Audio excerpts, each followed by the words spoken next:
When you think back to your childhood, what meal instantly comes to mind? Maybe it's your grandmother's drop biscuits, your dad's famous pancakes, or that one holiday dish no one could quite replicate. Food has a funny way of anchoring our memories. It brings people together, tells stories without words, and becomes a tradition without even trying. On this episode, we're diving into the heart of those traditions: family, food, and the memories that shape us. We're talking about the meals that matter and the stories behind them. And we'll also be sharing a fresh idea for a wedding gift that captures it all, a new kind of cookbook designed to preserve and pass down these cherished recipes and the memories they hold. Whether you're a soon-to-be newlywed or someone who loves a good story served alongside a great meal, this episode is for you. I can't wait for you to meet Nancy May and Sylvia Lovely of My Family Tree Food and Stories podcast and book. You're listening to The Wedding Whisperer with Sarah Burton of Simply Love Studio in Lexington, Kentucky. Ladies, I'm so excited to have you here today. I know that you are going to have tons of wisdom for all of our couples listening. But before we dive into lots of things, I want to start with your background and who you are and how you ended up on my podcast today. Nancy, we'll start with you. Okay, well, my background is rather interesting and broad and varied. It starts in the boardroom, public companies and boards of directors, 35 years there, and also taking care of aging parents from long distance, 1,200 miles away. And now we launched the Family Tree Food and Stories podcast because, hey, you got to eat, right? And there's a lot that we can garnish, no pun intended, from the stories that we collect and the relationships that we have, whether they be professional or personal, just by breaking bread with one another. Mm-hmm. And, Nancy and I have never met in person. We have become best friends virtually, and it's been so much fun, and I admire her so much. So I'm kind of glad. I think of her as taking me under her wing. She's so good at all this stuff. But here I am, and I'm in Lexington, as you are, Sarah. And my background is, I'm a lawyer, but, forgive me for that. But I'm trying to get away from that. I just still do a little bit. But I've owned Azure Restaurant and Patio for 20 years and then a 5-month hiatus, and we just restarted it. And now my husband and I are the ones in charge.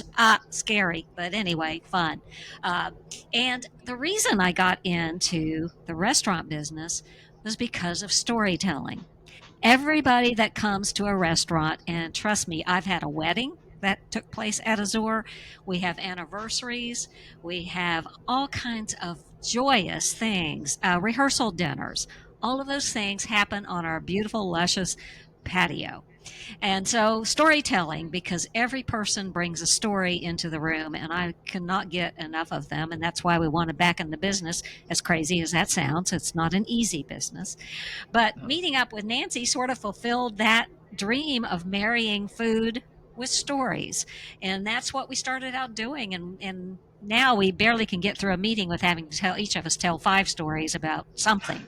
And it forms the basis of our podcast, Family Tree Food and Stories, because that's what we do, is we rely on stories, the funny, the hilarious, the sad, the joy. It brings joy. That's different from happy. Joy is rejoicing in our lives and around the table. So that's, and as we say, every story, every meal has a story, and every story has a feast. It does. That is certainly for sure. Right? And Nancy, I think awakening that in other people, and I know, Sarah, you have a real interest in that. How can we awaken young people to understand that? Because I know in my own personal life, my kids probably aren't that interested. They're interested in their lives right now. But someday they're going to be interested in those stories. And sparking that interest is something that we're very much dedicated to. You both have a book, and it is My Family Tree Food and Stories. Mm-hmm. How did you go from the podcast to the book? Nancy, we did it sort of in the reverse, didn't we? Well, it was sort of a combination that we had the idea for the book, which is all about how do you take those recipes, because there are tons of recipe books out there. And I don't know about you, but I have an early background also in interest in the arts. So when you go to a bookstore, or if you go to a bookstore, to me, one of the first places I go to is the cooking section. And to look through all the photographs, they're just gorgeous of people, the food that's out there. But a recipe doesn't come alive until there's really some sort of personal connection to it, right? And where it came from, who it's about, and seeing that. So we sort of figured, well, wait a second. The recipes that we really want to know about are the ones that mom had or that we grew up with, whether they're good, bad, or indifferent. I've got a story about my mom and dad who were at a party once, and my sister and I still laugh about this. She came home a little tipsy, and there was nothing in the dinner in the refrigerator at all. And well, what are we going to eat? There was 2 hot dogs in the refrigerator. Put them in the oven on a cookie sheet at 300 degrees for an hour for 4 people. It's plenty of food. You're all pigs. Okay, so it's not a recipe, but it certainly is a story that we laugh about to this day, and it made mom even more real than she was, because she was our mom, right? Moms are big and bad, and ooh. But yeah, there's a story with everything, and Yeah, I think and they and make you this know, very endearing. awakening people to understand that is really key, because they'll give you a recipe, or if you buy these books, I bought Al Roker's book. He tells his stories, and It's you would not think yours. it would be kind of like, oh yeah, I've got stories, but people don't know that. And in the book, we include several small stories that people contributed, and everything from disasters at an Airbnb where the pan wasn't quite up to snuff to bake a lasagna in it, and she took it out and it fell apart. They're awful when they happen, but they bring you humor and memories, and in fact, in our book we have a couple of those stories of our own, where one time my grandmother ate rum cake even though she was a teetotaler. We fooled her into eating rum cake, and then had to double over in laughter in silence because we couldn't really let her see, because she loved the rum cake. Every family has a Mommy, rum cake story, we right? tricked grandma. I mean, what a great story. It fits into our overall panoramic view of our life story. Yeah. And I will mention, I teach at Carnegie Center for Literacy and Learning. If anybody wants to take a storytelling class, um, teach people the structure of story so that it is 30 years from now something that your grandchildren want to read. And that's fun. That's amazing. So Sylvia and I actually met through a local podcasting group. If you are into podcasting, we meet the third Monday of every month Yeah. for lunch.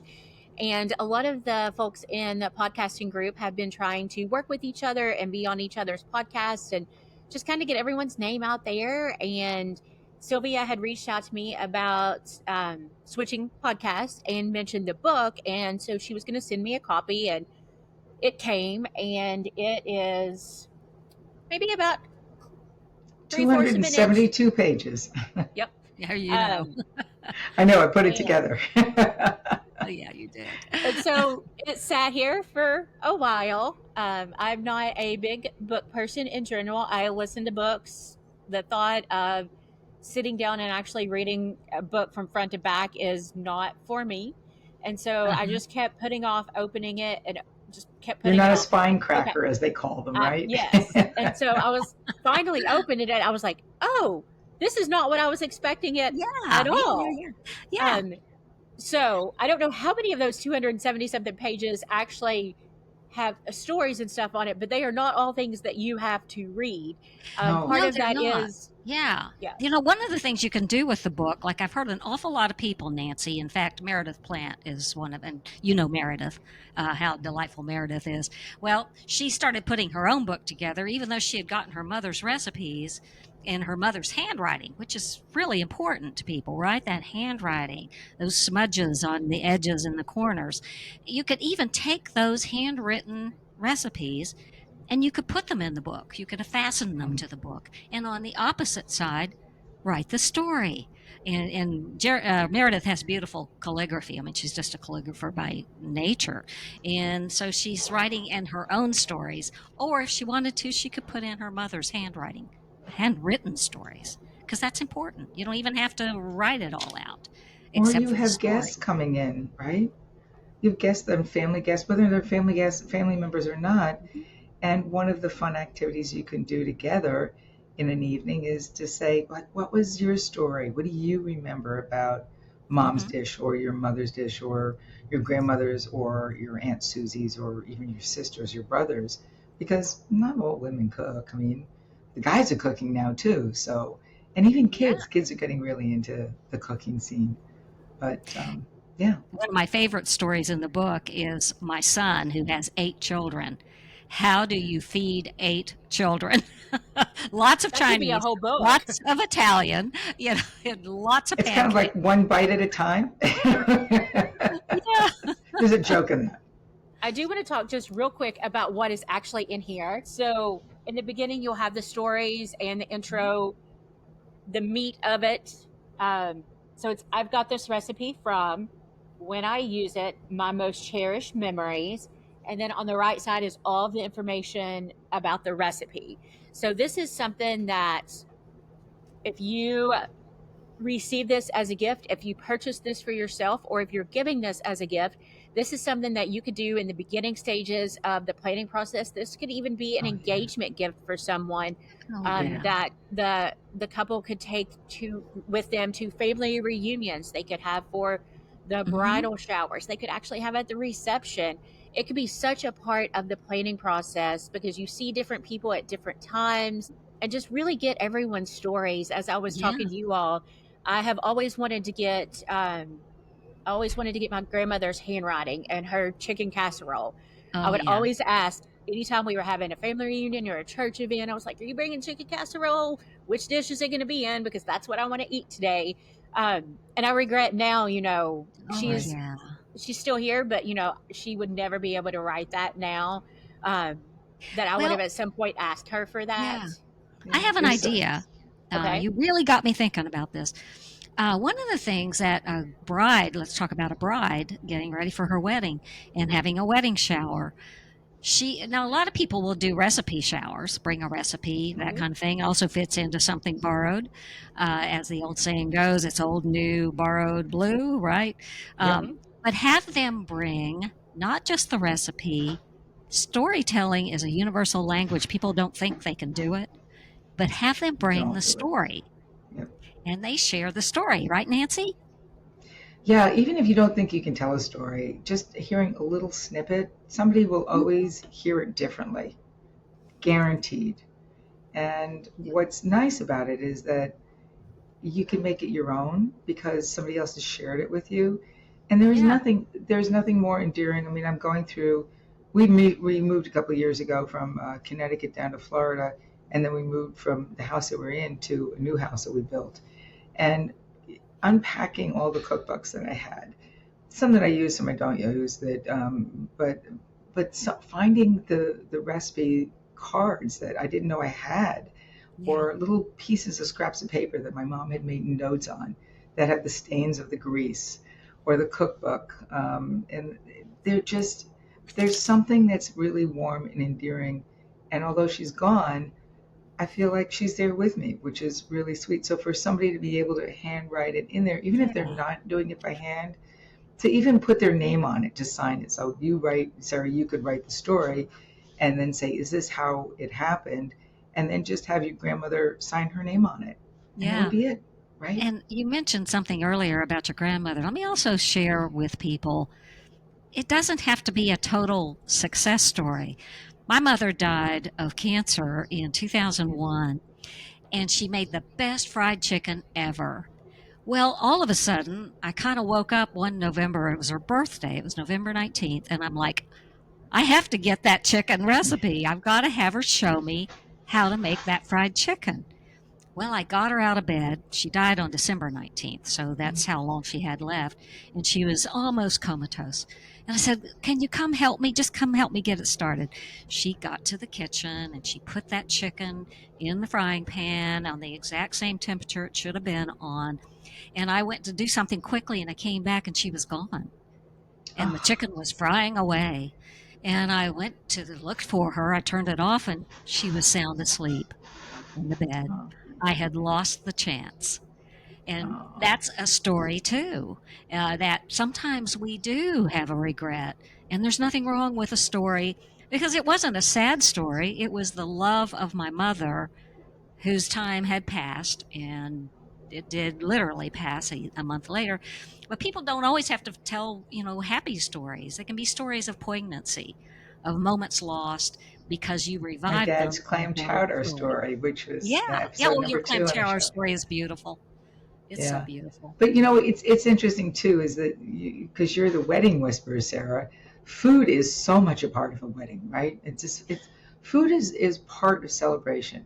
We don't eat together with people that we care about without some sort of reason. It's not just a wedding, it's a birth, it's an announcement, it's a birthday, it's a moment of joy in enjoying something together. But weddings are really special because you want to have the right cake, you want to have the right thing, and it doesn't have to be perfect. And I have to laugh because we did an episode on what I call the 36-year, now it's 39-year hunt for the perfect wedding cake. And so my husband and I, when we got married, we actually had we had the best. We had the perfect wedding cake. It was amazing. It was the most amazing carrot cake I have ever had in my entire life. And this little bake shop went out of business. And we were like, okay, well, we had the top of the cake on our second year. They were around for a couple of years. We always went get back and got an extra slice every now and then they were gone. So we have been out looking since we've been married for, is that the perfect cake? A quest. Match it. We found one that was darn close up in Chatham, New York, and another one that's pretty close, but just a hair off in color or something down here in Florida. But the fun of looking for those memories of the time that you joined with your love, or first, second, or third love, whatever he might be, or she might or any be. kind of another. But I would invite everybody to listen to our podcast, because the clam chowder story brought me to tears. It was such a beautiful one, and it is recorded. It's on one of our podcasts that you can go to and listen. It's about food, and what is more food oriented than that opulent spread that the bride has. Now, mine wasn't so opulent. I got married in a church in Moorhead, Kentucky at age 21, and I had a final at 8 o'clock the next morning. So it wasn't like a moment of revelry. We had to get this wedding out of the way. I don't even remember why. I mean, why couldn't we have done it I don't know. There was been some reason, but it was a punch and cookie wedding. Okay. I was close. Ours was a gin and tonic wedding. There you go. Remember, I come from a teetotaler background of Eastern Kentucky. It was not in a church. It was in a beautiful little inn in Silvermine, Connecticut. And I insisted that I was not going to be a snow beast walking down an aisle. I wanted to buy something that I would wear again for business, which I did. I bought a pink suit. Oh, you practical thing. Oh yeah, I was very practical. And in fact, my dear friend who I've known since kindergarten for umpteen years, when I thought I had worn out that suit jacket, she said, "Can I have it?" So she wore it after I did. So that it got a lot of use. But I insisted I didn't want like the fancy sit down. We was lots of hors d'oeuvres and lots of drinks. Yeah. And our pastor, who had a little one too many with my father-in-law, who was saying the bride cuts the cake, and I'm like, oh, I think I'm going to fall under the cake. That reminds me of how our weddings are so much like, you have whatever your family tradition was. And I can remember my parents were poor, and all my family was, but they all chipped in and bought us on sale. I'm sure it was on sale. Our dishes and China. It was China, and it was beautiful. But it was a big deal to them because they chipped in. Everybody chipped in just to pay for this, and of course, we still have it. And people don't do that today, right? It's not about the China. It's not. I have my grandmother's China, which I love and we use for friends and family. Yeah. Sylvia, have you ever used your wedding china? Have me? Oh yeah. I use it like at Thanksgiving and things like that. Well, I've graduated into the new age. Okay, I'm going to show my age. Now my children host us for Thanksgiving, and I never was much of a cook. Okay, I'm in the food business. I have Dupree Catering. I have Azure, all those things, but I don't cook, which is why we restarted Azure. Bertie and I were going to starve. Hey, I found out something. The something blue, because I really dived into this. It was a lot of fun. In the Roman times, they dressed in blue. Wedding dresses were blue. I did not And know that's that. partly where that comes from. Like, Okay. you can't make this up. If AI's telling us the truth, you know. Well, something old, something new, something borrowed, something blue. I don't know Yeah. if your brides do that, Sarah. Occasionally, it's not as Really? popular as it was probably 10 years ago, but occasionally you'll have some that maybe have something from grandma that they want to use, or there's usually a Yeah. reason for why they're doing it. Right? Mhm. So, Well, maybe talking we need to about revive it. you absolutely can. Let's talk a little bit about food at weddings. That is Mm-hmm. definitely one of the things that your guests remember the most. Your food, and for Sure. me, your cake. Just like Nancy talked about the cake, you remember it this many years later. Has there been a wedding that you've gone to before that the meal was just amazing, or you thought it was a great idea, or they did something special that really stuck with you after the wedding? I know we have a lot of fun planning weddings with brides at the tastings at Dupree, and the spread of those weddings. And and sometimes I think the brides will bring old recipes. But yeah, the things that are innovative, or it does incorporate the something old, something new, something borrowed, something blue. You might use an old recipe, and I don't know how often you see that happening, where a bride brings a recipe or a take on an old recipe. I love that. Now I looked into that a little bit. How can you innovate an old traditional recipe? But you think about it, there are lots of new trending things that are going on with recipes. There is, and if I can get to it, plant-based foods, Mm-hmm. gluten-free, vegan, all of those kinds of innovations can bring, and you may remember Nancy, Frida Merriweather talking about her mother when she would make cabbage or any kind of casserole, it was always with a full stick of butter. And Yeah, so, right. you Julia know, Childs.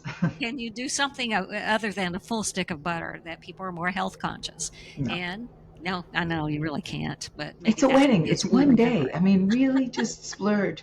I think, Sarah, I think if brides are looking to do something special around food in their wedding and it means something to them, it's important to share that with the guests so they it. Hmm. know how important that is. Yeah, And it is to the story of that special day. It's not just the bride coming in a poof of smoke with the groom or the announcement yeah, or whatever it is, but it's the tiny little touches that make that day, I think, really memorable, where people will go back and say, yeah, the chicken wasn't that good, but I remember the story of how what that chicken recipe was, hmm, hmm. and I think I can make it better, so I'll try it again. Or maybe But multicultural, tracing the right, roots through. Do you see that very much, Sarah, where they're tracing their roots from various places? Because we're a very diverse society now, right, we're unlike blended now. most of the weddings that, I when I got married, it was pretty much just white cake, right? And now it's very different. We do And see a good combination now of people bringing in their background. There are a few caterers that will allow the couple to bring in certain recipes if they Mhm. want something made a mhm. certain way. Most caterers will work with them on that.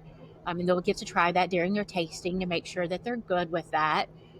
Or if they have a specific ingredient or they want something to come from a specific farm, like Bayou Bluegrass Catering, they do farm to table. There are so many caterers here that Yeah. want to work with you, Oh, we do Yeah. too. and they Yeah. want to make it special for you. A lot of the Of course ethnic it's caterers actually come from out of town. Wow. The Chicago area is really popular for ethnic food. I would love to see more of that from here. I would too. Yeah. I think Oh, that really is special. It adds to the story so much because yeah. it's just one day. Advantage. It only lasts a couple of hours, And then and poof, it's gone. you want to remember it. Yeah. Hopefully, if it's a good marriage and it lasts for a long I've got time. two additives for the brides: Okay. chocolate and bourbon.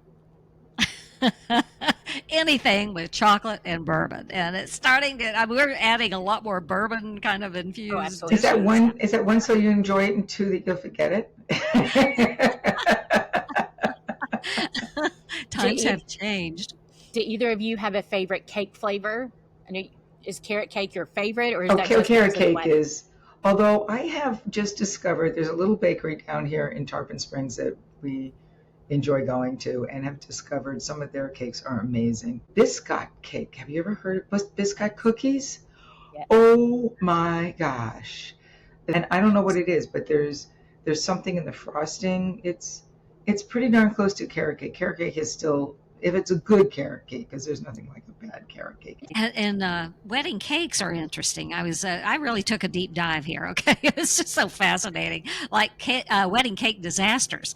And Yeah. Sarah and I know Martine, Mhm. who has Martine's Bakery and now a little bistro that she has there on 3rd Street. And her cakes are out of this world. But even she describes you can't always help it if you're in a car and something happens with your cake. And I don't know if you ever hear any of those stories, but they're actually hilarious in the telling later, not then. Oh. But most of the caterers will have some way to patch them up and make them whole again and do all kinds of things to be sure they can take a possible lurch in the car, and it's just, or the van or whatever it is that is transporting it. And the other concern with cakes too is where it's so hot in Kentucky right now. Humid. They start melting and sliding a little bit on wedding Yeah. days, and sometimes you'll see cakes with a whole lot of flowers, and you're like, man, that cake has a lot of flowers. And it's probably because it's hiding something. Well, Yeah. especially if it's an outdoor wedding, right? Because it or gets so in a humid. barn, anything. What about wedding toasts, right? So there's always the toast of champagne to celebrate the couple. And one of the things that you didn't know about, Sarah, is, well, this is more sort of a tradition of the guys drinking champagne out of the bride's Oh slip, yeah. right? You'd never heard about that. I've never heard of that. No. I think I've seen it done once, and kind of like on a dare. But apparently, this was way back when in I forget when it was, but it was considered not so much the passing or drinking of the champagne or the shoe, but it was the passing of the shoe from the dad to the groom, almost as I am now passing my daughter and the responsibility of taking care of my daughter to you in a more old-fashioned way. But it was also done as a bit of a dare in days gone by as well. And let me see, Chicago, it was also done in the 20th century brothel of all places. Oh, So wow. yeah, brothels and weddings probably don't go together very well. But it was also tradition in the Ukraine and a lot of different places. You hear about celebrities who will add a little, I guess, TikTok flair these days to drinking out of champagne. I think if you could drink champagne out of a stiletto, you better have like sort of a spare one that nobody's put their foot in. Yeah, maybe, although maybe that's part of it. But you know what? Guys are gross. They can do some really disgusting things. So maybe, a little extra foot powder and champagne would go a long way. But And I guess, Sylvia- yeah, go ahead. So, Sylvia, I know you said you aren't much of a cook. No. Do you have any staples at all that any of your kids ever ask you to make? Excuse me for laughing. Well, they used to ask me to make lasagna until I totally blew lasagna. So, I don't know if I'll get asked very often. I forgot to put the noodles in. I had everything ready except the noodles. And so what I did, I just squished them in and it made it into like a big giant casserole. And that's one of the podcasts too, is Sylvia's inability to follow directions and all of that kind of thing. So yeah, no, I bring chips and dips and stuff, and I enjoy going to and I enjoy my chef. He prepares beautiful dishes, a lot of fish, a lot of wonderful, and now Puerto Rican influence, which is also very good. Not spicy. I was surprised by that. So you can relate to how I ended up on the Drew Barrymore show because I can't cook. Yes, I know. I love that. That is so cool that you did that. I think it's wonderful. But Sarah, I really would encourage people to look back on family traditions. and get the book and let it be a catalyst for seeing just again the tiny stories that you didn't even think about being a story, like when my German Shepherd ate a fancy cheese ball and only my sister-in-law was there with the German Shepherd at Christmas time, and we said, "Why did you let him eat a cheese ball?" And she said, "Because I'm not going to stop a German Shepherd from doing whatever he wants to do." And years later it's fun. For new brides and the grooms, I think being able to sit down with your families, both both sides of the families, and learn a little bit about the history of the traditions of families through food gives you a chance to create a bond in a way where you might not always be as comfortable with your spouses or spouse to be your fiance's family, Mm-hmm. but hearing what they've done over the years, and I think it creates a little bit more of a personal connection that you Yeah. might be having a little bit more difficult time doing. And I also think that by asking those questions, it allows the families on either side, the parents, to really get to know you or your groom or your fiance to find out who they are as a real person. How do they really care about you?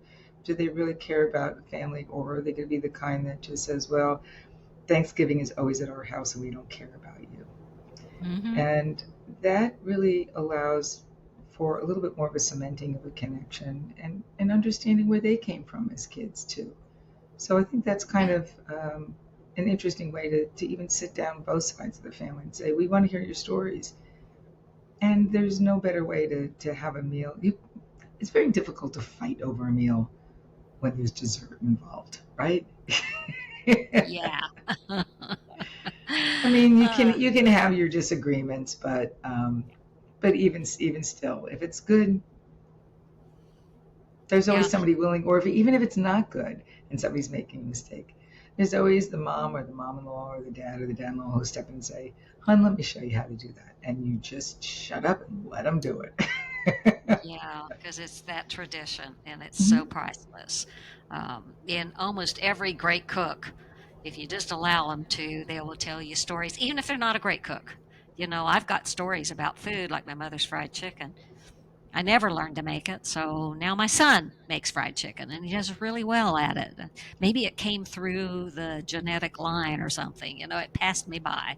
But, I that's can a pretty cook, good but I've had lots memory. of disasters. So my dad who cracked a knife in my bread one day. So Yeah, or we just finished sourdough, an episode on sourdough, and Okay. those can be real disasters too. But it's Nancy, all. do you have a go-to recipe that people always ask you to make for events or family well, I'm not sure reunions or they asked anything? me to make it, but anytime I do make it, they go crazy over it.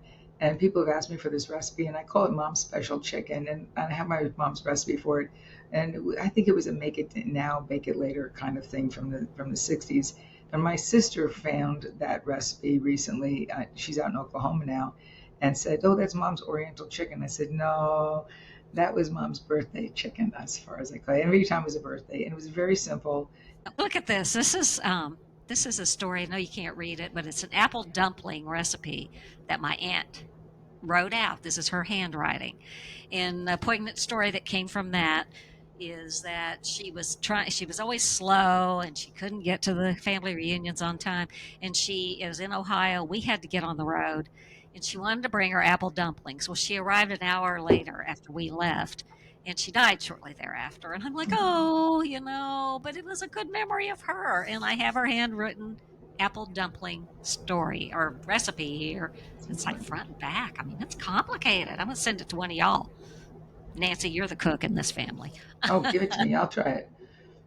I know a lot of times during the wedding planning process, as couples are doing their registry, and depending on where they're at age wise, if they're just graduating college, they are probably registering for everything in the kitchen. Or maybe if they're merging two homes, they are going to upgrade some Hmm. things. Are there any things that you recommend or are staples in your kitchen that you are just die hard that you use every day, or brands that you love? Share some wisdom with our couples about that. Even though I told you I don't cook, My daddy would make the very best cornbread in a cast iron skillet. And I still use a cast iron skillet for nearly everything. So if the bride doesn't have cast iron, it's coming back in style. It kind of went away Very there much for a so. while. We Yeah. went through Teflon, we went through all of that stuff. It's just something about if I cook anything, it's always in cast iron. So, if you've got one and it's been handed down through the generations, then yeah, that's great. If you don't, like I lost my dad's along the way, and that also happens. I love that. I love getting all kinds. You can even get tiny ones because at the restaurant we'll cook in tiny little cast irons. And there's certain things. It's like a little Coke. They taste better. When things are like small and Yes. contained, and a little tiny quiche or something like that. So there you have it. That's my recommendation. Well, beyond the book, I would say KitchenAid is a great thing to have. But the other thing I think that's really a key is the utensils that you use when you entertain. They don't have to be silver. In fact, many people are getting rid of their silverware.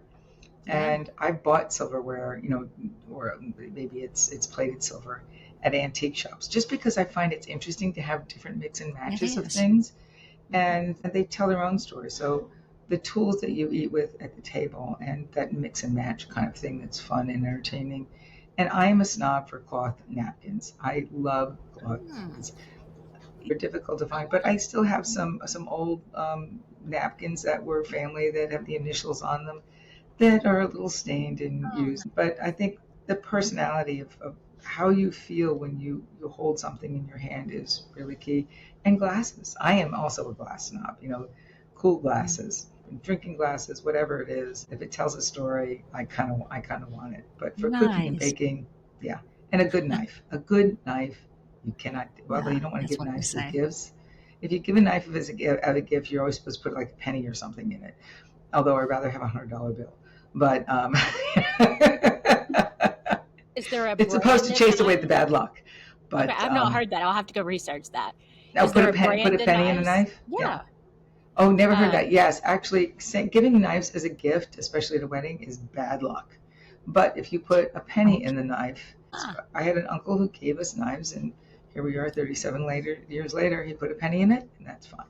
So I it love worked. that. Ah, But a really good traditional. knife is they're hard to find. is Yeah. there a brand of knives that you think are better? Well, my husband's the knife snob, but I have a Cuisinart, a couple of Cuisinart knives that I really like, but the kind of knives that have the old heavy wood handles, the big long ones that are long and thick, and they're great Yeah. for chopping on a wood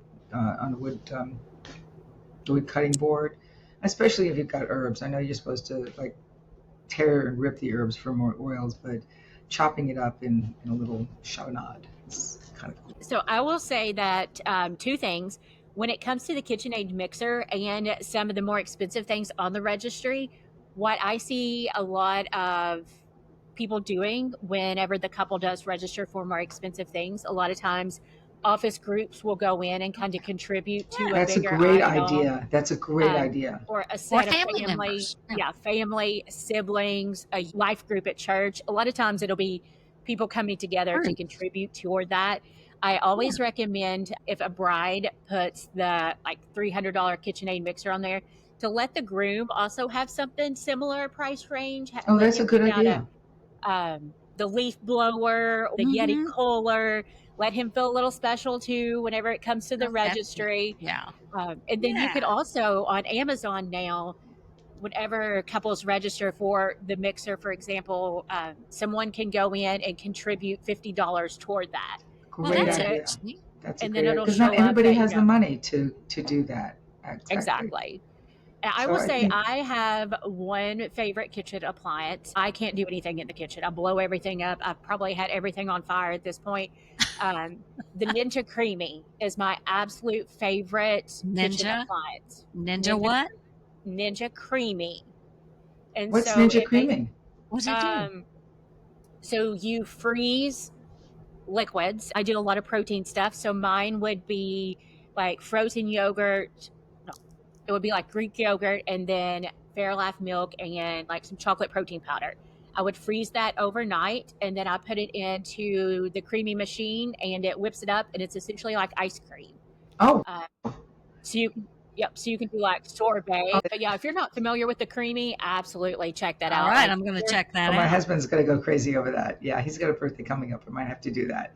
Like Yeah. during the summer, I will put watermelon in there, freeze the watermelon overnight, and just literally that's Makes all like an I'll ice. freeze, and it just makes it like a sorbet. Yeah. Oh, I wow. love that. Yeah. Ooh, what a great We'll tool. remember that, Nancy, for our ice cream episode. Definitely And I will gonna say do that.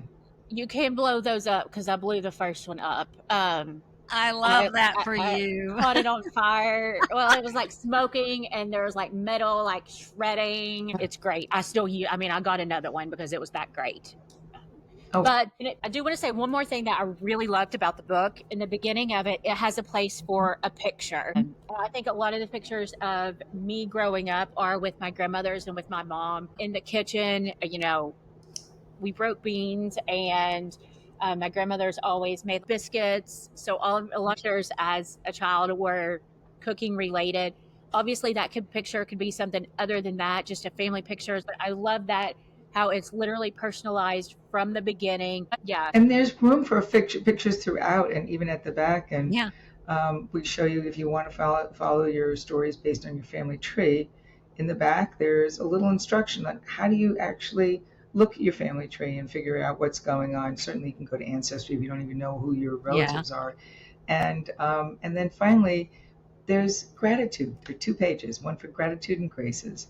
And I think that as much as we have going on in our lives, every now and then it's nice to pause and say, Be full of I'm gratitude. grateful for who I am and who I'm with, especially at a wedding. Can I ask you family each, and your spouse. Nancy, what picture would you put in the front of the book? I'm going to tell you what my favorite picture is. That's a culinary the front picture. of the book.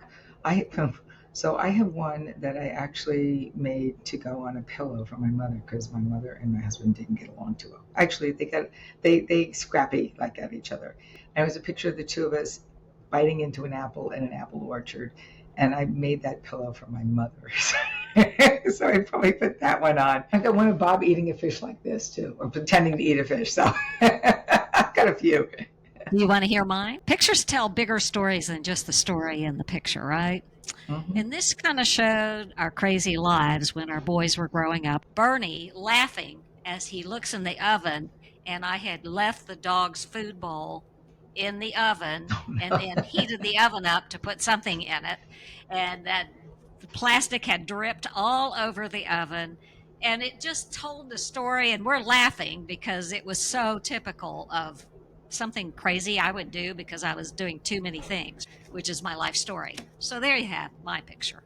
I was making green beans from a friend's dad that he had canned and had made them. I was so proud of myself. I had cut the potatoes in there, and I had just drained them, and I had turned from the sink to sit them back on the stove, and the pot broke off from the handle. Oh no! And so I was standing there holding the handle while the no. whole pot and all of the green beans were in the floor. And I was like, that's literally what happens anytime I'm in the kitchen. So that's why I just don't try anymore. You ought to be on That's TikTok funny. talking about those things. So, but Anyway, That's great. talking about the book, it is available for purchase on Amazon, and it comes in paperback and hardback as Hardcover. well. Yeah, it comes in a hardcover. Yeah, the hardcover is a little bit more special. Not that the paperback's more special or different. Is that it's just a heavier weight paper because of the quality of what's going on, and the paperback is good quality too. But just like anything, a paperback is different than a hardcover. We think that I think the hardcover is more of a keepsake, and you can use the paperback as sort of your scratch pad. Yeah, there you go. There you go. Sarah, I think you and I ought to team up and do kitchen disasters. Instead of kitchen confidential, we'll do kitchen disasters. I've caught the oven on fire before making pizza. Everybody on TikTok talked about fixing their bacon in the air fryer and how good it was. I was smoking the whole place. Oh no! I can't read ingredients. I literally look at a sheet of paper and there's ingredients, and It's Blank. just a different like language to me. like my lasagna. Yeah, Nobody told me to exactly. put the noodles in along the layers. No, nobody told me Exactly. that. And there they Exactly. were, sitting over in the distant corner of the kitchen. I'm like, oh no. Thank you so much for joining me today. This was so Yeah. much fun. I hope that you enjoyed learning more about My Family Tree Food and Stories book and got some great ideas for your wedding registry. Following each podcast episode, you can go to the weddingwhispererpodcast.com to find the show notes with different things we mentioned during the episode. Today's show notes will include a link to Nancy and Sylvia's podcast, their book, and favorite cooking appliances. For more information about Simply Love Studio or to schedule your wedding consultation, go to simplylovestudio.com.